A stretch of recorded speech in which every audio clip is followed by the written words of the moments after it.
परम आदरणीय स्वामी धर्मबंधु जी, उपस्थित सभी मेहमानगण और कश्मीर से कन्याकुमारी तक के अलग अलग स्टेट और यूनियन टेरिटरी से आए हुए हमारे सभी विद्यार्थी भाइयों बहनों और शिक्षक भाई बहनों, मुझे बहुत खुशी है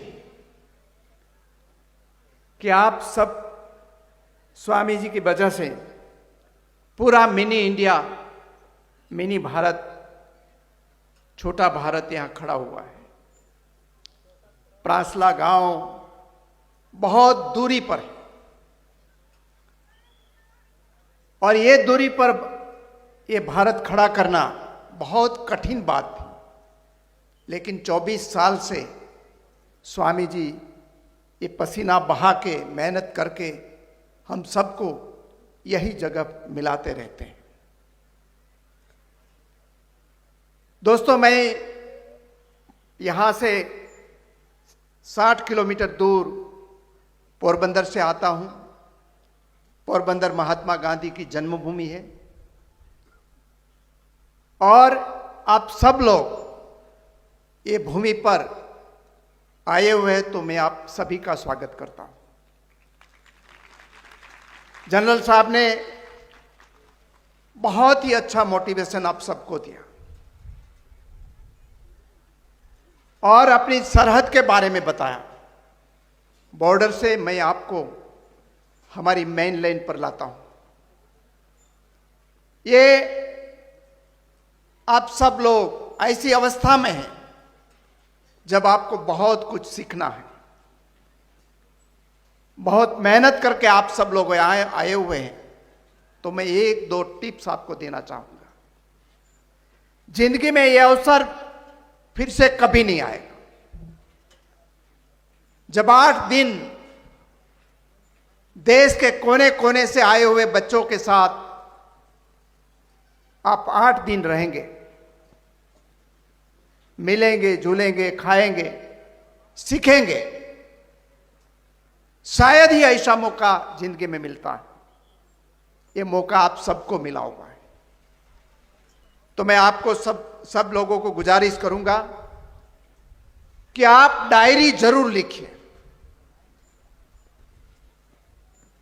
ये आपके जिंदगी की एक अमूल्य सीख होगी और एक्सपीरियंस भी होगा। कई केरला से बच्चे आए हुए हैं, कई नागालैंड से आए हुए हैं, यूपी, बंगाल, कश्मीर और गुजरात के तो है ही है। तो अपने स्टेट के बच्चे तो आपके दोस्त बन ही जाएंगे, लेकिन एक बच्चा दूसरे 2 राज्यों के बच्चे के साथ, युवाओं के साथ दोस्ती बढ़ाए रखे और ये दोस्ती आपकी परमानेंट होगी। ऐसा मौका फिर से नहीं मिलेगा, इसलिए मैं कह रहा हूं कि ये 2 बात आप जरूर करिए। दूसरी बात करता हूं, बॉर्डर तो हमारी सुरक्षित है, इसलिए कि इतने जवान आए हुए हैं, यहां रिटायर्ड जनरल आए हुए हैं और अभी प्रेजेंट जनरल भी बहुत है। लेकिन देश को 2047 में जब देश आजादी का 100वां साल, शताब्दी मनाता होगा, उस समय हमें विकसित भारत चाहिए। ये हमारे प्रधानमंत्री जी ने नारा दिया। अगर विकसित भारत बनाना है तो सबसे पहले हमें स्किल भारत बनना पड़ेगा और उसके लिए सभी को बॉर्डर पे जाने की जरूरत नहीं है। लेकिन जनरल साहब ने जो बताते थे अभी, आप जो भी हो वो अच्छी तरह से काम करिए।